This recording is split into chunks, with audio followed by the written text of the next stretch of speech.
Why are we here?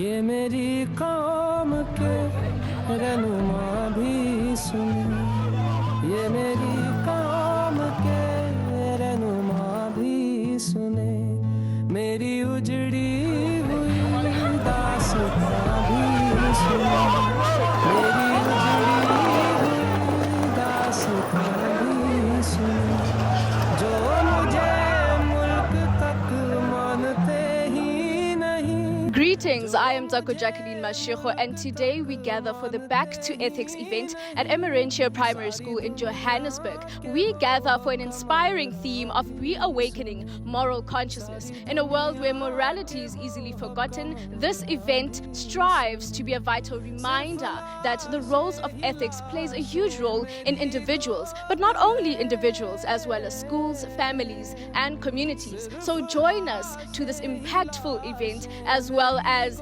amplifying the cause.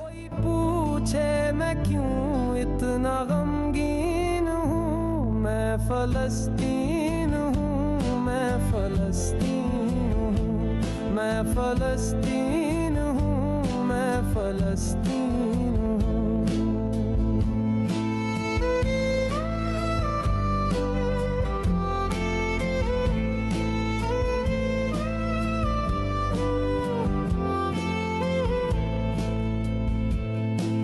के आए थे एक दिन मेरे घर आए थे, के आए थे एक दिन मेरे घर आए थे, दुश्मनों को भी तन्हा नजर आए थे, दुश्मनों को भी तन्हा नजर आए थे, ऊंट पर अपना खादिम बिठाए हुए, ऊंट पर अपना खादिम बिठाए हुए, मेरी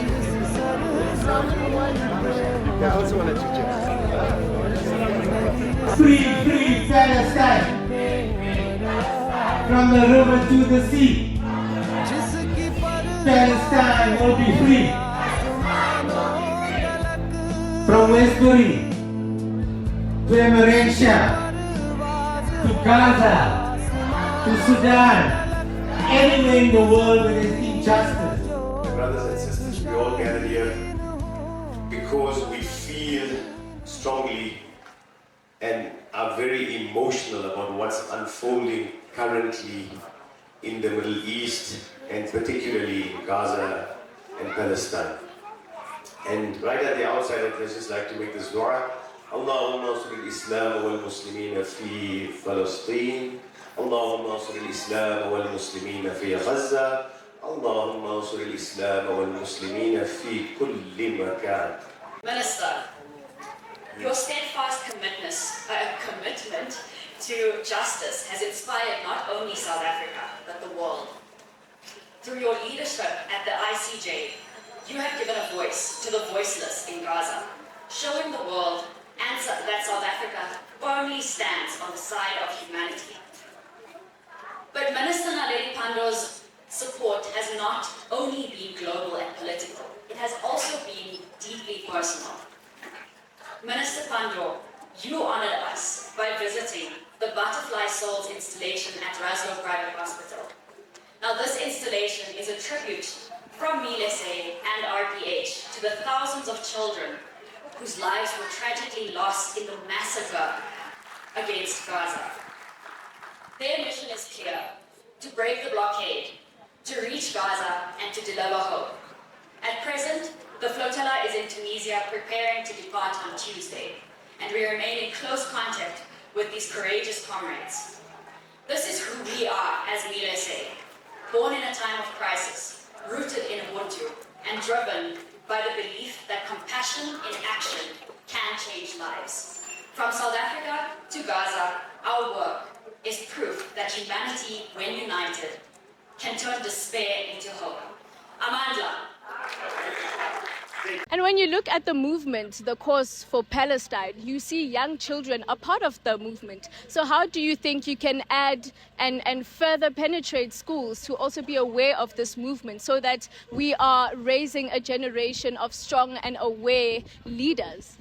I think that we can't remove our own history as South Africa in understanding how that we wouldn't have schools where black and white children would be together, that we would not have quality education for South African students had it not been for a collective fight against apartheid. And that's why we have to put that center to our fight for quality education for Palestinian children and for children all over the world. And so when if you're a young person in a school, remember that your education was not free. It did not come easily. And that's why you have to continue this fight for other people who don't have it.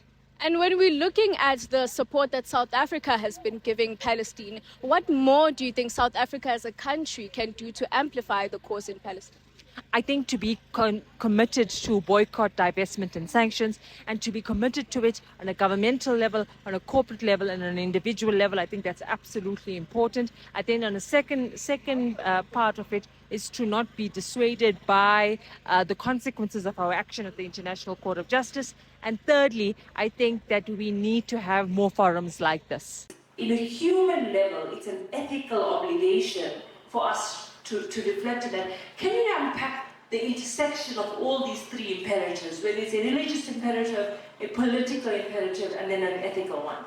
There's no doubt that there is an Islamic dimension with regard to what is happening in Palestine and Jerusalem. Jerusalem, as we are aware, is the third holiest shrine in Islam, and the Masjid al-Aqsa, the Almighty has made mention with regard to its blessedness.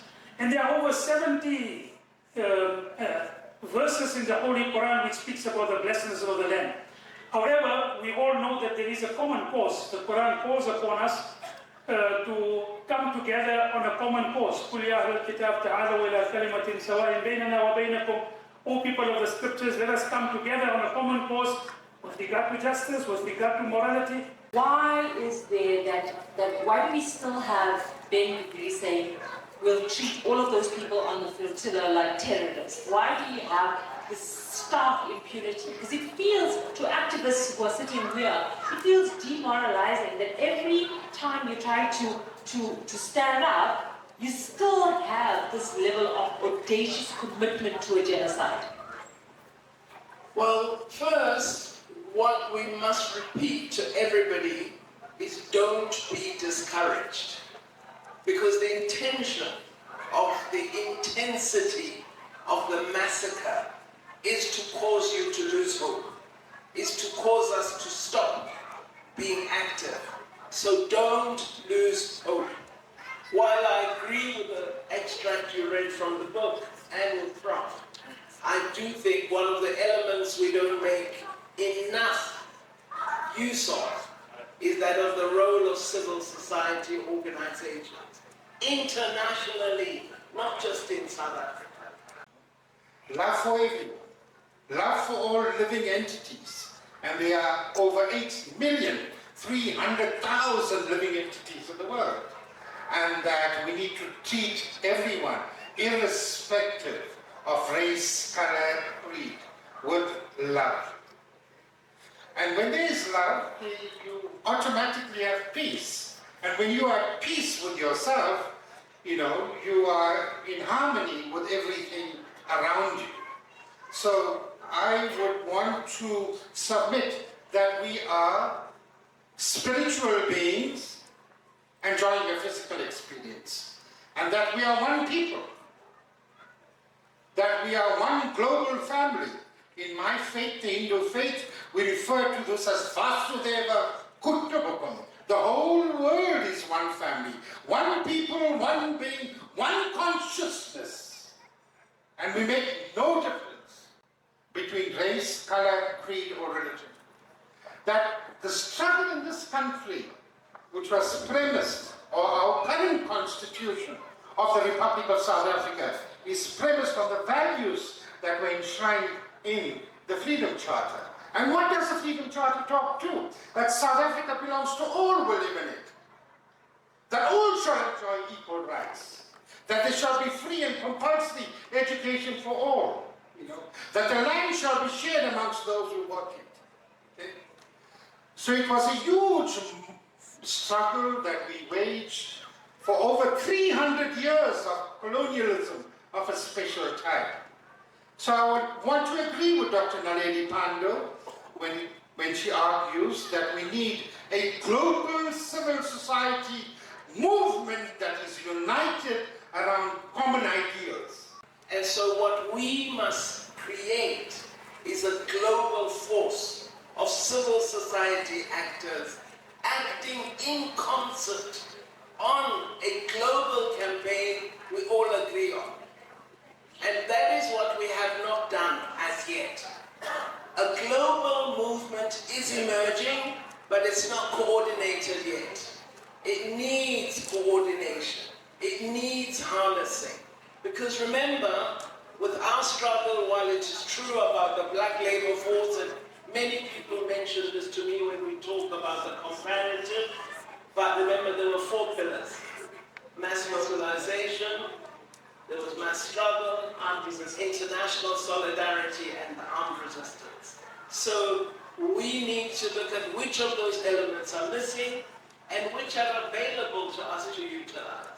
Now, with respect to impunity, I believe we also need to remind the West that actually Israel is their problem. They impose the problem of Israel on the people of Palestine. The people of Palestine are not the enemies of Israeli people. It is Europeans, the West, that brought the problem to Palestine. And we need to be clear about that. And the reason that the apartheid state of Israel knows it can continue to commit genocide is because Europe permits it to do so. America permits it to do so. Those bombs are not manufactured by Israelis. They are brought by Americans, by the United Kingdom, by Germany and others. So we need to ask all civil society organizations in the countries that are arming Israel to be active in resistance. We need to strengthen the global movement.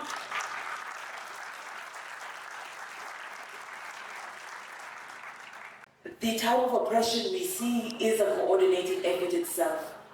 There's a reason it is said that our oppression doesn't end until the liberation of the Palestinian people. There's a moral issue to it, but there's also a genuine, just a 1+1 thing. I think Prof has already highlighted how, at a civic basis, it's very difficult to find people who don't interact with these issues, at least at the progressive level that we are. That Palestine ought to be free, ought to be recognized. The Palestinian people are facing a genocide and it should be responded to accordingly. So when we are looking at the international response to Palestine, it is a coordinated dictatorship by the elite, telling us that no, we are going to tell you who's going to live and who's going to die and whose life is worth what. And at the point where all of us can gather here and tell the whole world that you're talking rubbish, and they're telling us, no, we must understand that we too are facing a coordinated force. We are not facing individuals, we are not facing Bibi, we are not facing one Zionist here and there. There's a coordinated effort that is to the detriment of all humanity, that is telling us who gets to live, who gets to die, whose life is worth what, and we must accept all those price ranges that have been given to us, or else we are somehow on the fringes of rationality or of the West or of democracy. So what role does civil society have in holding leaders accountable to ethical standards? I think civil society is the ethical standard for the leaders that we're looking at, because civil society has a beautiful way to gather around an issue and not a person, in the way that political parties may not. So as a civil society movement, if your issue is water, you are setting the standard for everything around water issues, how it's treated, the ethics, the morals around it, who it affects. So I think when you start viewing yourself as that, you understand that you must not only act, but you must actively be the moral standard for for government, because ultimately they can't do anything without you and the people that you're representing. So civil society must first recognize itself as the moral standard and then stand up as that, because you are at the end of the day, you're the pipeline, you're the highway through which government gets to the people. And if you call time on that and you say, this is not good enough, then so it will be. And seeing myself as youth, how do you think that the youth can be reached to further amplify this cause? Because listening to you on the panel, the youth is the future. And like you said, we should stand on the shoulders of those who started the journey and not wipe on a clean slate. So how can we involve more of the youth into the cause? I think we must start, first of all, it's understanding what the youth's problems are, right? The issue of unemployment, the issue of crime, the issue of houselessness or homelessness. It's what we need to understand that, first of all, this is one problem, and it is the problem of unequal representation and unequal spread of resources. That especially in our country, the people who owned things in apartheid still owned them now, and money is circulating in one circle. And once we start understanding that all of our problems are linked at one point, then we are at a point where we can start coming together in a strategic way. I don't have to convince you to fight for your own rights. I don't have to convince you to fight for your own bread, your own water, your own safety. And the issue of Palestine, of Sudan, of Western Sahara is an issue of your own bread, your own safety. Because as I said in the panel, if the same people are benefiting from all of our oppression, we clearly have one oppressor. And once we get that message out there, then I don't have to convince anyone. It's just, are you willing to stand up for your own rights? Then come here. Mm-hmm. So now going back to what you said about having one oppressor, where you said that if the weapons are found from one oppressor, what can we, as the unaffected, not necessarily unaffected, but the countries that are not in war, what can we do to actually take out this oppressor and say this is our villain and we should deal with this oppressor? To paraphrase Oliver Tambo, he said, "We who are free." He starts with, and he says the speech during apartheid. It's very strange. He says, "We who are free, we have the responsibility to free others," And so it's something literally as simple as, I'm going to buy this and not that, because this one is to oppress people. I'm not going to buy this because this has slavery in its manufacturing. I'm going to support, and that's why I'm saying it's a personal thing. To buy iacha gu mamzobe around the corner versus buying it at a big supermarket is an actual activism. It's not just a convenience to choose to buy amagwinya here and to support your local business, your local sectors, entertainment, all of these things. To choose to support those people is an act of activism, it's a stance against the oppressor. So start where you are. Join the organizations or the organized people around you. And I loved what someone said, that if you can't lead it, help. I don't know about the whole issue of Sudan, but I can do X. I don't know about the whole issue of Palestine, but I cannot buy this. Start where you are. It makes a world of difference. We've seen burnout amongst people in this room. People have been hospitalized because if you do too much too quickly. The challenge, however, is we're in this together. We don't have to be killing ourselves in order for the struggle to be waged. And by that, I mean solidarity is showing up in how and wherever you can. If you can show up today, you've done so, and you need then ask the question, where next? What next do I have to do? I think part of the struggle is also a personal one, on making sure you maintain the struggle of your own health and your own consciousness and your own well-being, but not to let that be, it's a part, again, you would want to do this from a lens where, it's easy for me to just leave Coke, or it's easy for me to promote well-being and I check out of the system completely, but that's not enough. Struggle is waged with sacrifice. Sacrifice means we're going to have to give a little for the betterment of the whole. And I think more and more young people are seeing that struggle as a means for them to do a whole lot more. Why is it important to connect morality and ethics with global struggle, like what is happening in Palestine? Because morality and ethics speaks to our common values. Humanity is one. We're all human beings, and we know what is right and what is wrong. It's wrong to kill people. It's wrong to maim children. It's wrong to bomb mosques and churches and synagogues. And so for us to gather here to speak about ethics and morality is to say we have to stick true to our very essence as human beings and our very essence as humanity. Because that's what binds us together as people. You might believe in a different religion, but I respect you nonetheless because we are equal on this earth. And so for me, that is the premise of this initiative and why we have gathered here today. So seeing this war, it has been going on for decades and decades. So how can we prevent such wars to not happen to other countries out there? From whatever has been learned from this specific war, what can we do to ensure that other countries do not experience such brutality? I think first and foremost, the genocide is still ongoing. And so we can't even negate the fact that current reality, every day bombs are dropping on Gaza, and children and families and are being wiped out completely. Can you imagine a scenario where your whole family, cousins, uncles, aunts, all just gone because of a bomb blast? And so that prevention mechanism is to make sure we root our international institutions. And unfortunately, post-World War II, the creation of the UN was meant to create a peaceful and secure world order. And unfortunately, we've seen the big powers of the world not hold up to the same values that many of us from the free world believe in.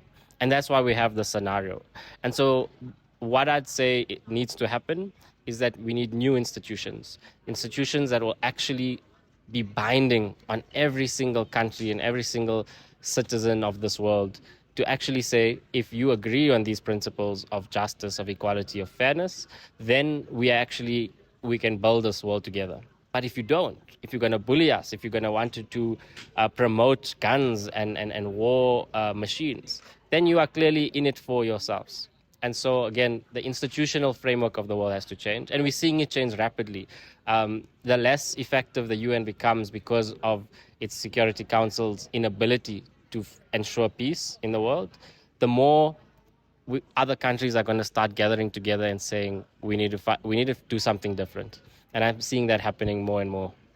And from your experience in the cause for all these years, how can you equip young leaders, young upcoming leaders, to also amplify the cause? So there's 3 principles I work with quite often in answering this question. It's mobilize, organize, and conscientize. Those 3 are important because they're linked to everything else. If you're building a consciousness amongst young people, if I teach you about the struggle, you're going to tell that to somebody else. You're going to tell your own family, your own friends, this is what the struggle is about. So you're conscientized. But that consciousness is going to get you to take action. So we then organize you. You then start bringing your friends, your family, and suddenly you create a group of people who believe in the same cause. Thirdly, now you can mobilize people.